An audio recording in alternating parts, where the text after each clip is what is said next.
Oke, assalamualaikum teman-teman. Perkenalkan, nama saya Razik Zuhri dari jurusan Jurnalistik Fakultas Dakwah dan Ilmu Komunikasi. Saat ini saya akan membahas tentang teori cultivation atau teori pembudayaan yang dikembangkan oleh George Gardner. Video ini merupakan tugas dari mata kuliah teori komunikasi massa dengan dosen pengampu yaitu Dr. Vita Faturrahman MSI. Yuk simak penjelasannya. Sebelum kita masuk ke materinya atau enggak teorinya, kita pahami dulu nih, apa sih itu komunikasi massa?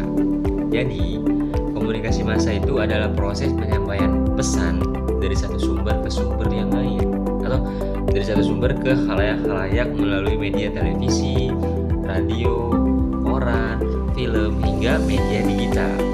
Sejak ditemukannya mesin cetak oleh Gutenberg, media massa terus berkembang menjadi alat yang sangat berpengaruh dalam membentuk opini dan persepsi masyarakat. Komunikasi massa bersifat satu arah, menjangkau audiens luas dan memiliki efek yang besar terhadap cara kita berpikir, merasa, dan bertindak. Nah, salah satu teori menjelaskan efek jangka panjang terhadap khalayak adalah teori cultivation.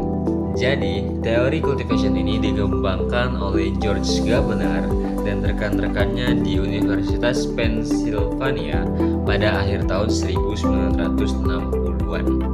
Oke. Penelitian ini lahir dari proyek besar yang disebut Cultural Indicator Project, yaitu studi jangka panjang tentang bagaimana televisi mempengaruhi persepsi masyarakat terhadap realitas sosial. Gardner berpendapat bahwa televisi adalah agen sosialisasi utama di masyarakat modern yang secara perlahan membentuk cara pandang kita terhadap dunia. Nah, inti dari teori ini tuh adalah semakin sering seorang terpapar media, terutama televisi, semakin besar kemungkinan pandangan mereka terhadap dunia dibentuk oleh apa yang ditampilkan di media tersebut. Dengan kata lain, media tidak langsung mengubah perilaku kita, tetapi menanamkan persepsi jangka panjang tentang realitas sosial, hingga proses ini disebut cultivation effect. Misalnya, jika seorang sering menonton tayangan kekerasan, ia bisa menganggap bahwa dunia nyata juga penuh dengan kekerasan, dan fenomena ini dikenal sebagai Man Watch Syndrome. Gardner menjelaskan bahwa efek pembudayaan terjadi melalui dua tahap.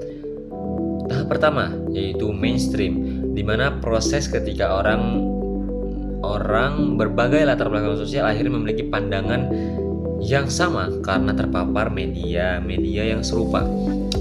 Dan yang kedua, resonance, yaitu ketika apa yang ditampilkan di media sesuai dengan pengalaman pribadi seorang sehingga memperkuat pengaruhnya. Jadi perkembangan zaman, teori cultivation tidak hanya untuk televisi, tetapi juga diterapkan pada media baru seperti internet, film, dan media sosial.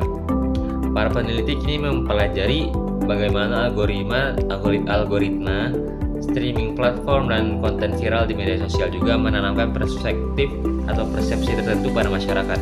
Misalnya, bagaimana tontonan crime content atau drama series bisa membentuk cara kita menilai realitas sosial saat ini. Salah satu penelitian terkenal dilakukan oleh Gardner sendiri yang menunjukkan bahwa penonton televisi berat atau heavy viewers cenderung menganggap dunia lebih bahaya daripada kenyataannya. Penelitian modern oleh Morgan dan Shannon pada tahun 2010 juga mendukung hal ini, menunjukkan bahwa tontonan televisi dan film berpengaruh pada persepsi sosial, politik, dan juga budaya masyarakat. Di Indonesia, fenomena serupa bisa dilihat dari pengaruh sinetron, film aksi, atau konten viral di TikTok yang sering menanamkan standar tertentu tentang gaya hidup atau nilai sosial. Nah, itu dia pembahasan singkat tentang teori cultivation oleh George Gardner. Intinya, media bukan hanya memberikan informasi, tetapi juga memberikan cara kita melihat dunia secara tidak sadar.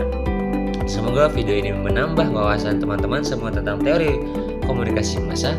Saya Razik Zuhri, terima kasih sudah menonton. Wassalamualaikum warahmatullahi wabarakatuh.